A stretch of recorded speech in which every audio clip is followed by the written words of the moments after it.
Saboh riwayat kisah barodat di Aceh Raya. Lam karu Aceh timungon barat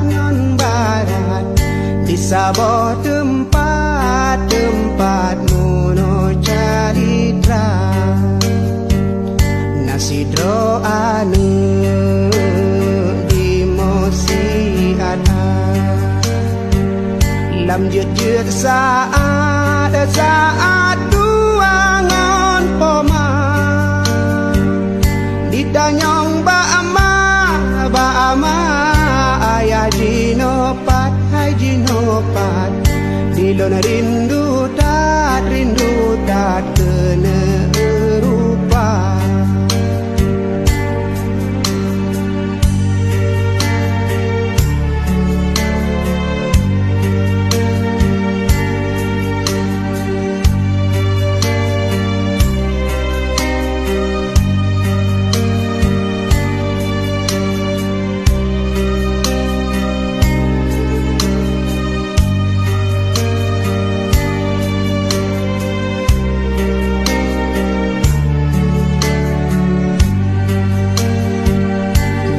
Dong hudip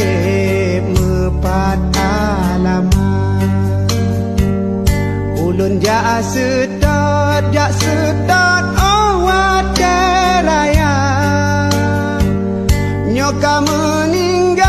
meninggai mepat ke jirat ulun jak siat lun baca doa di koma dan di ayah lun jatuh ngupah lun bibu gata kanasib gedanyo kenda ba Allah hadapi susah tetap lun sabar.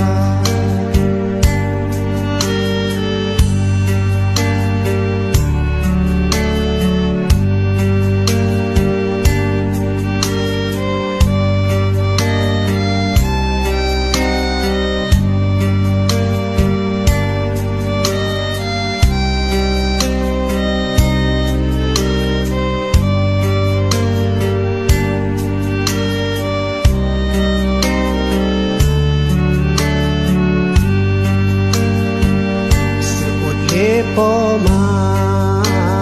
anemu tua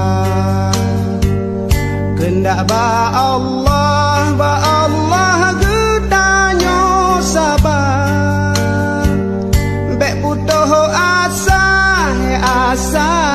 cobaan Allah ya Allah sabar ngon tabah dudo bahagia laki doa kaniba Allah ube musibah beletro dekat Aceh beaman belero darah seramo Mekah bukan agama Seramo Mekah